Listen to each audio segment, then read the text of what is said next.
mostly bagi Kak Nana? Okay, time ni lah kita boleh jalan-jalan, pergi shopping mall sebab time tu je kita free kan. Dan mungkin orang tak pergi sangat shopping mall sebab orang tengah sibuk beraya. Jadi Nana ada peluang tu untuk shopping ke, barang-barang yang dah lama tak ada ke. So ikut Nana punya pengertian IDP. Perkara wajib buat setiap kali raya. Nana akan beraya di rumah makcik Nana malam ni. Memang setiap tahun tanpa fail, mesti rumah dia yang first sebab dia memang suka masak kan. So dia masak banyak, kita orang makan dulu kat situ. Yang lain raya tahun ni, mana yang raya tahun lepas?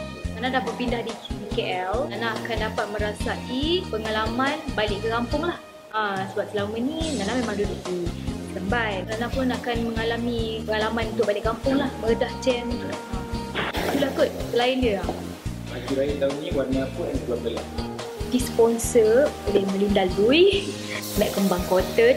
Melinda Lui ada 10 helai dan Mat Kembang Cotton ada banyak juga. So Nana tak beli baju raya lah. Nana cuma beli baju untuk anak Nana je raya dengan mak Nana dengan ayah Nana. Itu saja. Lagu favourite raya? Favourite raya Nana adalah Senandung Hari Raya Untukmu, nyanyian Dayang Kuntet. Ku senandungkan lagu untukmu yang jauh di mata dah ku kirimkan, kasih di angin lalu. Saya tahu anda semua memang tak puas kalau tengok meletup tiap-tiap minggu kan. Kalau korang semua memang suka klik-klik. Jadi jangan lupa untuk klik subscribe.